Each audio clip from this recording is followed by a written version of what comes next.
రాజా బహదూర్ వెంకట్రామరెడ్డి గారి ప్రాంగణంలో police academy director Abhilasha బిస్ నాయకత్వంలో వారి శిక్షణ ఆధ్వర్యంలో ఈరోజు సబ్ ఇన్స్పెక్టర్లు, రిజర్వ్ సబ్ ఇన్స్పెక్టర్లు, ఏఎస్ఐలు 500 మందికి పైగా శిక్షణ పొంది రేపటి నుండి 4 కోట్ల తెలంగాణ ప్రజల సేవకు బయలుదేరుతున్న మీ అందరికీ మనస్ఫూర్తిగా శుభాకాంక్షలు తెలియజేస్తున్నా.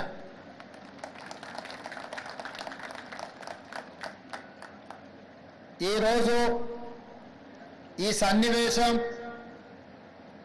మీతో పాటు నాకు కూడా ఒక మధుర జ్ఞాపకం. ఏ తెలంగాణ యువత ప్రాణత్యాగాలు చేసి తెలంగాణ రాష్ట్రాన్ని సాధించుకున్నారో, ఆ సాధించుకున్న రాష్ట్రంలో లక్షలాది మంది నిరుద్యోగ యువకులు ఉద్యోగ ఉపాధి అవకాశాలు సాధించుకున్న రాష్ట్రంలో తమకు తప్పకుండా అవకాశాలు వస్తాయని భావిస్తున్న సందర్భంలో దాదాపుగా 9 సంవత్సరాలు అనుకున్న ఆకాంక్షలు నెరవేరక ప్రజలలో, ముఖ్యంగా తెలంగాణ ఉద్యమకారులలో, తెలంగాణ విద్యార్థులలో పెల్లుబికిన అసంతృప్తి డిసెంబర్ 3, 2023 నాడు ప్రజాపాలన తెలంగాణ రాష్ట్రంలో ఆవిర్భవించింది. ఆ ప్రజాపాలన ప్రజలకు అందుబాటులో ఉండి ప్రజల అవసరాలను తీరుస్తూ, ప్రజల యొక్క ఆవేదన వింటూ, ఆలోచనలు పంచుకుంటూ ఈ తెలంగాణ రాష్ట్రాన్ని పునర్నిర్మించుకోవాలన్న ఆలోచనతోటి ప్రభుత్వం ఏర్పాటు చేసిన 90 రోజులలో 30,000 పైచిలకు నిరుద్యోగ యువకులకు ఉద్యోగ అవకాశాలు ఏ ప్రాంగణంలో అయితే మేము ప్రమాణ స్వీకారం చేసినామో అదే ఎల్బీ స్టేడియం ప్రాంగణంలో 30,000 మంది తెలంగాణ నిరుద్యోగ యువతీ యువకులకు ఉద్యోగ పత్రాలు అందించి మీరెన్నుకున్న ప్రభుత్వం మీ సేవలో నిమగ్నమై ఉంటుంది అని చెప్పి మీకందరికీ విశ్వాసం కల్పించే ప్రయత్నం చేసినాం. ఇదే కాదు, ఈ 30,000 ఉద్యోగ నియామకాల పత్రాలు అందించడమే కాకుండా గ్రూప్ 1 కావచ్చు, గ్రూప్ 2 కావచ్చు, గ్రూప్ 3 కావచ్చు, డిఎస్సి కావచ్చు, పారామెడికల్ సిబ్బంది కావచ్చు, ఇంకొక 35,000 ఉద్యోగ నోటిఫికేషన్లు ఇచ్చి ఈ సంవత్సరం పూర్తయ్యే లోపల వాళ్ళందరూ కూడా నిరుద్యోగ సమస్య తీర్చి ఉద్యోగ నియామక పత్రాలు ఇవ్వాలి అని ప్రజాపాలన మా ప్రభుత్వం తీవ్రంగా కృషి చేస్తుంది. ఒకనాడు తెలంగాణ పబ్లిక్ సర్వీస్ కమిషన్ అంటే ప్రశ్నాపత్రాలు పరీక్షా కేంద్రాలలో ఉండకుండా జిరాక్స్ సెంటర్లలో ఎక్కడ పడితే అక్కడ విచ్చలవిడిగా అమ్ముకుంటుంటే పరీక్షలు రాసిన లక్షలాది మంది నిరుద్యోగ యువకులు ఆందోళనకు గురై ఆందోళన బాట పడుతున్న సందర్భంలో తెలంగాణ పబ్లిక్ సర్వీస్ కమిషన్ని సంపూర్ణంగా ప్రక్షాళన చేసి ఎలాంటి అనుమానాలకు, ఎలాంటి తప్పిదాలకు అవకాశం లేకుండా పబ్లిక్ సర్వీస్ కమిషన్ని కొత్తగా నియమించి ఆ నియామకాల ద్వారా నిరుద్యోగ యువకులకు ఉద్యోగ నియామకాలు అందించాలన్న ఆలోచన మా ప్రభుత్వం చేస్తున్నది. అందుకే ఈరోజు పబ్లిక్ సర్వీస్ కమిషన్ నిర్వహిస్తున్న ఏ పరీక్షల మీద లక్షలాది మంది నిరుద్యోగ యువకులకు ఎలాంటి అనుమానాలు లేవు. గత 9 సంవత్సరాలు ఉద్యోగ నియామకాల కోసం నోటిఫికేషన్లు ఇవ్వమని కదం దొక్కిన విద్యార్థులు ఈనాడు మన ప్రభుత్వం వెంటనే ఇస్తున్న ఉద్యోగ నోటిఫికేషన్లను మళ్ళీ కొంతకాలం వాయిదా ఇవ్వండి, అన్ని నోటిఫికేషన్లు ఒకేసారి వస్తే మేము పరీక్షలు రాయడం కష్టమవుతుంది, మాకు అన్ని పరీక్షలు హాజరు కావాలి, ఒక దాంట్లో కాకపోతే ఇంకొక దాంట్లో అయినా మాకు ఉద్యోగ అవకాశాలు వస్తాయి అని చెప్పి వాళ్ళందరూ మా ప్రభుత్వానికి విజ్ఞప్తి చేసింది. అందుకే గ్రూప్ 2 పరీక్షల్ని వాయిదా వేసి మీకు అనుకూలమైన నిర్ణయం తీసుకోవడం జరిగింది. ఆనాడు ఉద్యోగ అవకాశాల కోసం కదం దొక్కిన మీరు ఈనాడు నోటిఫికేషన్లు ఇవ్వడంతో శిక్షణ తరగతులలో మీరు నిమగ్నమై చదువుకుంటున్నారు. అందుకే ఈరోజు తెలంగాణలో నిరుద్యోగ యువకులు ఉత్సాహంతో ఈ ప్రభుత్వం మాకు ఉద్యోగాలు ఇస్తుందన్న ఆలోచనతోనే పరీక్షలకు తయారవుతున్నారు. ఈ నేపథ్యంలో తెలంగాణ రాష్ట్రం నూతనంగా ఏర్పడ్డ రాష్ట్రం అభివృద్ధే కాదు, కొన్ని అవలక్షణాలను వ్యసనాలకు బానిసలైన కొంతమంది వ్యక్తులు స్వార్థ ప్రయోజనం కోసం తెలంగాణలో డ్రగ్స్ కానీ గంజాయి కానీ సైబర్ క్రైమ్ నేరాలకు కొంతమంది పాల్పడుతున్నారు.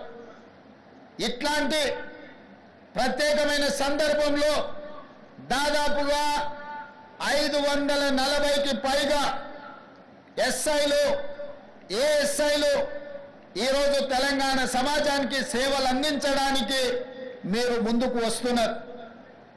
అందుకే ఈరోజు మీ పరేడ్ చూసిన ముఖ్యంగా పల్లి భాగ్యశ్రీ మీ పరేడ్ కమాండర్గా ఈరోజు ప్రదర్శించిన నైపుణ్యం మీ అందరిని చూసిన తర్వాత నాకు సంపూర్ణమైన విశ్వాసం కలిగింది.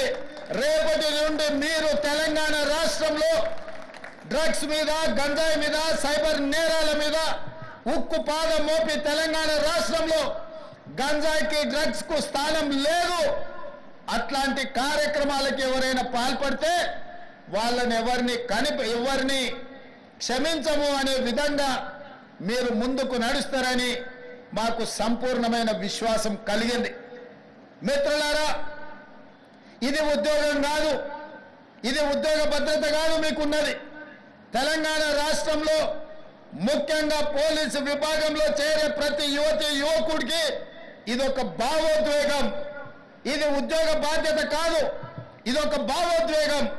ఈ రాష్ట్రాన్ని మనం వందలాది మంది మీలాంటి నిరుద్యోగ యువకులు ఉద్యమకారులు ప్రాణ త్యాగాలు చేసి తెలంగాణ రాష్ట్రాన్ని సాధించుకున్నాం. ఈ సాధించుకున్న రాష్ట్రంలో వ్యసనాలకు తావు ఉండకూడదు, గంజాయి డ్రగ్స్ సైబర్ నేరాలకు ఎక్కడ కూడా అవకాశం ఉండకూడదు. ఈ తెలంగాణ రాష్ట్రం మనది. 4 కోట్ల తెలంగాణ ప్రజలు మన కుటుంబ సభ్యులు. వాళ్ళు ఎలాంటి సమస్యలు ఎదుర్కొన్నా అది మన వైఫల్యమే అవుతుంది. మన మీద సంపూర్ణమైన విశ్వాసం పెట్టుకొని ప్రజాప్రతినిధులతో పాటు 24 గంటలు ప్రజలకు అందుబాటులో ఉండి ప్రజలకు అవసరమైన అందించే సేవలు పోలీసులే. పోలీసులకు సమయం లేదు, సందర్భం లేదు. ఏ సమస్య వచ్చినా, వరదలు వచ్చినా, కరువు వచ్చినా, లేకపోతే భూకంపాలు వచ్చినా, శాంతి భద్రతల సమస్యలు వచ్చినా, లేదా మత కలహాలు వచ్చినా, ఆర్థికపరమైన నేరాలు జరిగినా, ఏమి జరిగినా ముందు బాగానే ఉండి ఆ సమస్యల మీద పోరాటం చేసేది పోలీసు సిబ్బంది, పోలీసు విభాగం. అందుకే నేను మీతో పంచుకున్నది ఇది ఉద్యోగం కాదు, ఇది ఒక భావోద్వేగం.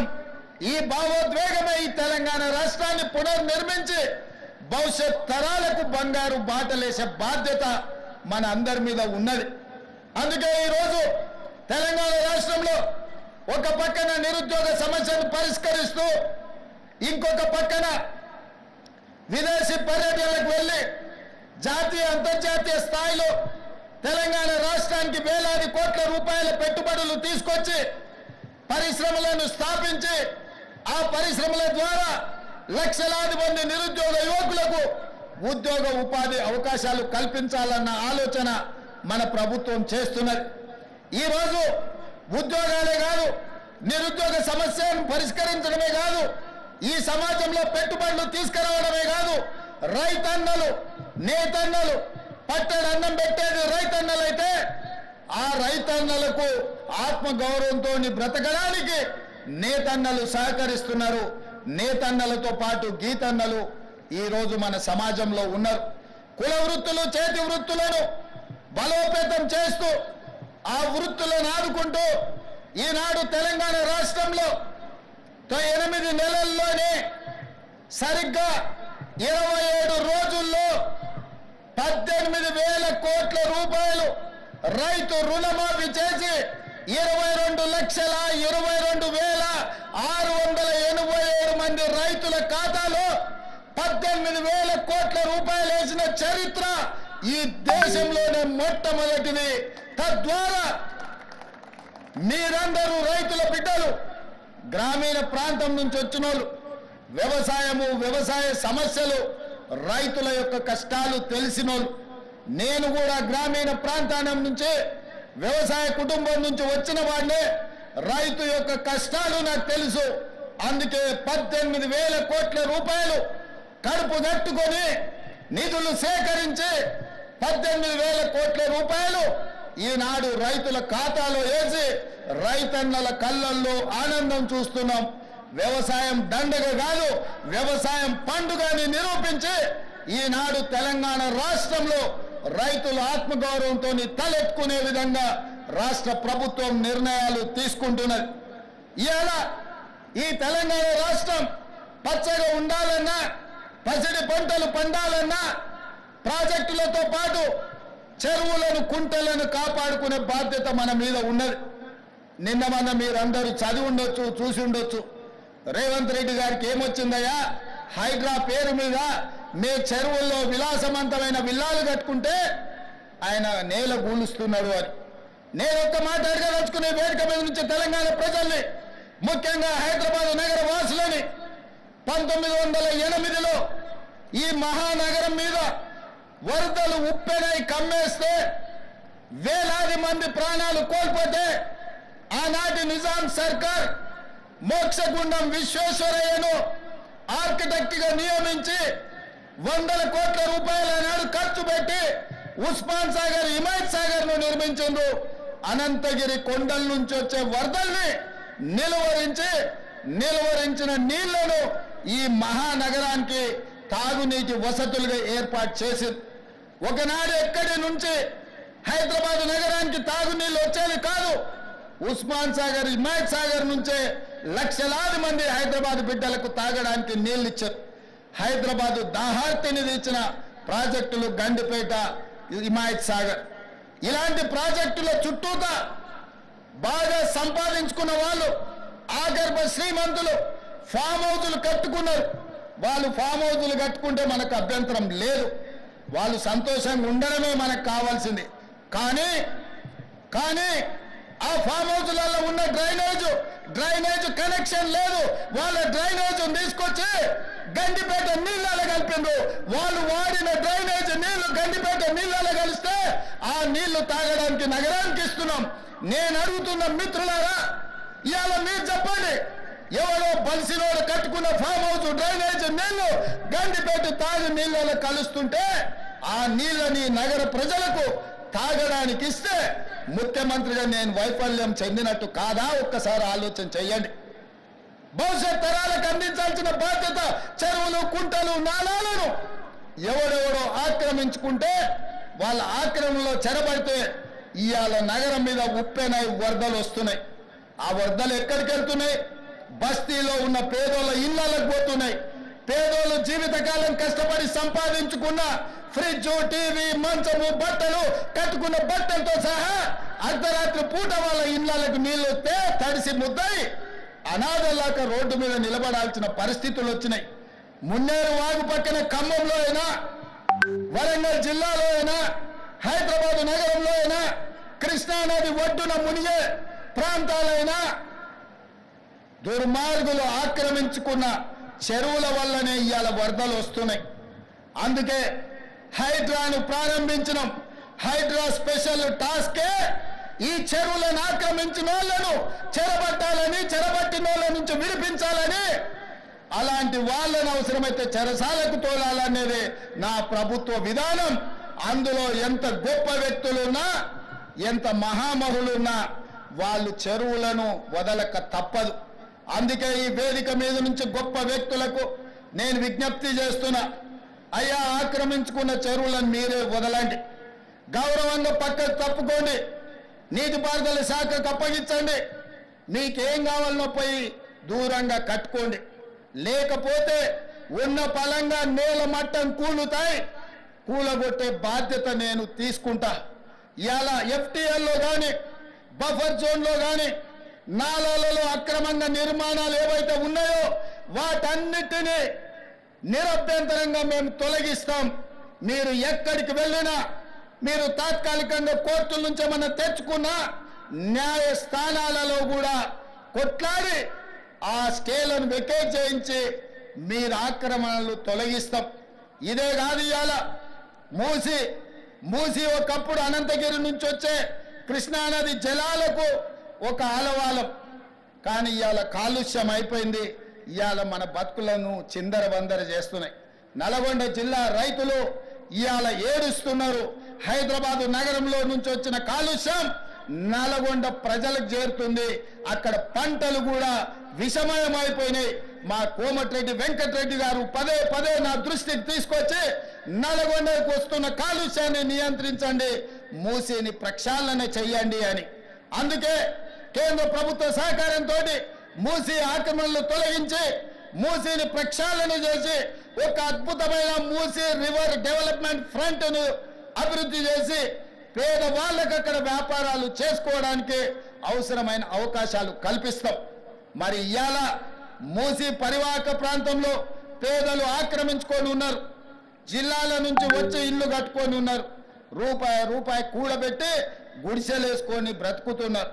వాళ్ళ పట్ల మానవత్వంతో వ్యవహరిస్తుంది ప్రభుత్వం. మూసి నాలలో ఉన్న శాశ్వత నివాసదారులు ఎవరైతే ఉన్నారో వాళ్ళందరికీ డబుల్ బెడ్రూమ్ ఇల్లు ఇచ్చే బాధ్యత ఈ రాష్ట్ర ప్రభుత్వం తీసుకుంటుంది. దాదాపుగా 11,000 మంది అక్కడ ఇల్లు ఉన్నాయి. ప్రతి వాడికి 11 కాదు, అవసరమైతే 12,000 మంది అయినా ప్రతి వాడికి డబుల్ బెడ్రూమ్ ఇల్లు ఇచ్చి వాళ్ళని ఆత్మగౌరవంతో బ్రతకటట్టు ఈ ప్రభుత్వం పునరావాసం కల్పిస్తుంది. అట్లాంటి కార్యక్రమాలలో ఇవాళ శిక్షణ పొందిన ఈ ఎస్ఐలు ప్రజల సహకారం కోసం మీరు బాధ్యత తీసుకోవాలి. అదేవిధంగా ఎక్కడైతే ఆక్రమించుకున్నారో మూసీలు, ఎఫ్టీఏలు, బఫర్ జోన్, నాలాలో ఉన్న వాళ్ళు తొలగించండి.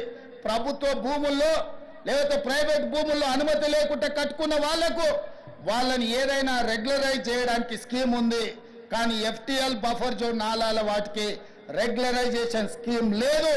ఇవ్వాలి, కాకపోతే రేపైనా వాటిని తప్పకుండా తొలగిస్తాం. వాళ్ళ పట్ల కఠినంగా వ్యవహరిస్తాం. మీ అందరికీ నా విజ్ఞప్తి ఒక్కటే, రేపటి నుండి ప్రజల దగ్గరికి వెళ్తున్నారు. తెలంగాణ ప్రజలకు విశ్వాసం, నమ్మకం కలిగించండి. మన రాష్ట్రంలో గంజాయి మాట ఎత్తాలన్నా, డ్రగ్స్ గురించి ఆలోచన చేయాలన్నా, సైబర్ నేరాలను నియంత్రించాలన్నా, చెరువులు, నాలాలు చెరబట్టిన వాళ్లను మోకాళ్ళలో వణుకు పుట్టాలి, వెన్నులో చలి జ్వరము రావాలి. ఆ విధంగా మీరు ఈ తెలంగాణ సమాజానికి సేవలు చేయవలసిన అవసరం ఉన్నది. నేను మిమ్మల్ని అడుగుతున్న ఒకే ఒక్క మాట, మీరు ఈ బాధ్యత తీసుకోండి. ఇది మన తెలంగాణ. మన తెలంగాణను రక్షించుకునే బాధ్యత మన మీద ఉన్నది. నేను వేరు, మీరు వేరు కాదు. వాళ్ళు నేరగాళ్ళు. ఆ నేరగాళ్లను పట్టుకొని అడ్డు తొలగించే బాధ్యత మీది, నాది. ఈ వేదిక మీద ఉన్న పెద్ద అధికారులది. పెద్ద అధికారులు మేము ఆదేశాలు ఇస్తాం, కింద అమలు చేయాల్సిన బాధ్యత మాత్రం మీదే. అందుకే ఈనాడు ట్రైనింగ్ నుంచి శిక్షణ పొంది 9-10 నెలలు శిక్షణ పొందిన మీరందరూ తెలంగాణ సమాజానికి సేవలు అందించబోతున్నారు. తెలంగాణ ప్రజలకు విశ్వాసం కల్పించండి. ఇది ఉద్యోగం కాదు, ఇది భావోద్వేగం. ఈ తెలంగాణను కాపాడుకుంటాం. ఈ తెలంగాణను కాపాడడానికే మేము ఈ కాకి డ్రెస్సును ధరించినమని వాళ్ళకు విశ్వాసం కల్పించండి. ఇదే కాకుండా చివరగా నేను కొత్తగూడ శ్రీనివాస్ రెడ్డి గారికి గతంలో చెప్పిన విజిలెంట్ అండ్ ఎన్ఫోర్స్మెంట్ డైరెక్టర్గా ఈరోజు వారు బాధ్యత ఉన్నారు. ఎట్లయితే సైన్యంలో పనిచేసే సైనికులకు సైనిక్ స్కూల్ ఉందో, తెలంగాణ రాష్ట్రంలో పోలీస్ డిపార్ట్మెంట్లో పనిచేస్తున్న హోంగార్డు నుంచి డీజీపీ వరకు సైనికులకు ఎట్లయితే సైనిక్ స్కూల్ ఉందో, పోలీసులకు కూడా ప్రత్యేకంగా ఒక రెసిడెన్షియల్ పోలీస్ స్కూల్ మొదలుపెట్టి 50 ఎకరాలల్లా అద్భుతంగా ఈ దేశంలోనే అత్యంత నాణ్యమైన విద్యను అందించే బాధ్యత తెలంగాణ రాష్ట్ర ప్రభుత్వం తీసుకుంటుంది. ఒకటి హైదరాబాద్లో ఈ పక్కనే గ్రేహాండ్స్ ఉన్నది. నిన్న మన భూ కబ్జాదారులు 150 ఎకరాలు ఆక్రమించుకోవాలని ఆలోచన చేసిండ్రు. అందులో 50 ఎకరాల స్థలాన్ని ఇక్కడ రెండవ స్కూల్ వరంగల్లో 50 ఎకరాలు కేటాయించి మీ అందరికీ 6th క్లాస్ నుంచి పీజీ వరకు డాక్టర్లు ఇంజనీర్లు కూడా చదువుకోవడానికి పోలీసుల పిల్లల కోసం 100% ఉచిత విద్యను అందించడానికి మా ప్రభుత్వం కట్టుబడి ఉన్నది. పోలీసు కుటుంబం నుంచి వచ్చిన నేను పోలీసుల బాధలు తెలుసు. వాళ్ళ పిల్లల విద్య విషయంలో నాకు సంపూర్ణమైన అవగాహన ఉన్నది. అందుకే ఈనాడు వేదిక మీద నుంచి డీజీపీ గారికి నేను ఆదేశాలు ఇస్తున్నా. ఈ కార్యక్రమం తర్వాత శ్రీనివాస్ రెడ్డి గారిని పిలిచి మాట్లాడి పోలీస్ స్కూల్ ఏర్పాటు చేయడానికి అవసరమైన ఫైల్ ప్రిపేర్ చేయండి. 50 ఎకరాల స్థలాన్ని కేటాయించడానికి అవసరమైన చర్యలన్నీ తీసుకోండి. రాబోయే 2 ఏళ్లలో ఇక్కడ పోలీస్ స్కూల్ ఉండాలి. హోంగార్డు నుంచి డీజీపీ వరకు ఏ హోదా అయినా మీ పిల్లలు చదువుకోవాలంటే అందరూ ఒకే దగ్గర చదువుకోవాలి, ఒకే దగ్గర ఉండాలి, ఒకే దగ్గర తినాలి, ఒకే దగ్గర పడుకోవాలి. అప్పుడే ఈ అంతరాలు తగ్గుతాయి. మీ పిల్లలు సుశిక్షితులైన భారతీయులుగా మారుతారు. అందుకే మిత్రులారా, పోలీసుల యోగక్షేమాలు, పోలీసుల యొక్క సమస్యల్ని తీర్చే బాధ్యత నాది. మీరు నిశ్చింతగా ఉండండి. డిపార్ట్మెంట్లో ఉన్న ప్రతి సమస్యను ఒక్కొక్కటిగా పరిష్కరించి మీకు ఒక మంచి గౌరవాన్ని పెంచే విధంగా, మీ సమస్యల్ని పరిష్కరించే విధంగా ఈ ప్రభుత్వం పనిచేస్తుంది. మీరు తెలంగాణ సమాజానికి నాణ్యమైన సేవలు అందించండి. పోలీసు గౌరవాన్ని పెంచండి. పోలీస్ అంటే సమాజంలో చేతులెత్తి నమస్కరించే విధంగా మన వ్యవహార శైలి ఉండాలి, మన నిర్ణయాలు ఉండాలి. మధ్యలో అక్కడక్కడ టీవీలలో సినిమాలలో చెప్తుంటారు ఫ్రెండ్లీ పోలీసింగ్ ఉండాలని. నేను కూడా ఒప్పుకుంటా ఫ్రెండ్లీ పోలీసింగ్ ఉండాలని. ఫ్రెండ్లీ పోలీసింగ్ ఎవరితోని? క్రిమినల్స్తో ఫ్రెండ్లీ పోలీసింగ్ కాదు. బాధితులతోని, సమస్యల మీద కష్టాల కన్నీళ్లతో పోలీస్ స్టేషన్లకు వచ్చిన వాళ్ళతోని ఫ్రెండ్లీ పోలీసింగ్ ఉండాలి తప్ప క్రిమినల్స్ తోని కాదు. క్రిమినల్స్ పట్ల కఠినంగా వ్యవహరించండి, బాధితుల పట్ల కారుణ్యంతో వ్యవహరించండి. కాస్మెటిక్ పోలీసింగ్ కాదు, కాంక్రీటివ్ పోలీసింగ్ ని చేయండి. కాస్మెటిక్ పోలీసింగ్ తోని సమస్యలు పరిష్కారం కావు. కాంక్రీట్ పోలీసింగ్ చేయండి. శాంతి భద్రతలను కాపాడండి. శాంతి భద్రతలు ఉన్నప్పుడే ఈ రాష్ట్రంలో పెట్టుబడులు వస్తాయి. పెట్టుబడులు వస్తేనే నిరుద్యోగ యువకులకు ఉద్యోగ ఉపాధి అవకాశాలు వస్తాయి. తెలంగాణ రాష్ట్రమే ఈ దేశానికి ఒక మోడల్గా కావాలి. నిన్న సైబర్ నేరాలలో దేశంలోనే ఒక ఆదర్శంగా తెలంగాణ రాష్ట్రం ఉందని కేంద్ర హోంశాఖ మంత్రి అమిత్ షా గారు తెలంగాణ రాష్ట్రానికి రివార్డు ఇవ్వడం జరిగింది. ఆ శాఖను కూడా మనస్ఫూర్తిగా అభినందిస్తూ ఇంత మంచి కార్యక్రమాన్ని ఏర్పాటు చేసి ఇందులో మిమ్మల్ని అందరినీ కలుసుకొని రేపటి భవిష్యత్తు గురించి చర్చించుకోవడానికి అవకాశం కల్పించిన ప్రతి ఒక్క సిబ్బందికి, ఈ కార్యక్రమంలో పాల్గొన్న ప్రజాప్రతినిధులు, స్థానిక ఎంపీ విశ్వేశ్వరరెడ్డి గారు, ఎమ్మెల్సీ మహేందర్ రెడ్డి గారు, అదేవిధంగా స్థానిక ఎమ్మెల్యే ప్రకాష్ గౌడ్ గారు, అదేవిధంగా డీజీపీ గారు, ఇతర ప్రజాప్రతినిధులు, ఈ రోజు పాసింగ్ అవుట్ పరేడ్ చేస్తున్న ఈ సిబ్బంది యొక్క తల్లిదండ్రులు, వాళ్ళ కుటుంబ సభ్యులు వచ్చిండ్రు. వాళ్ళందరికీ మనస్ఫూర్తిగా శుభాకాంక్షలు తెలియజేస్తూ మీ అందరి దగ్గర సెలవు తీసుకుంటున్న మిత్రులారా, ధన్యవాదాలు.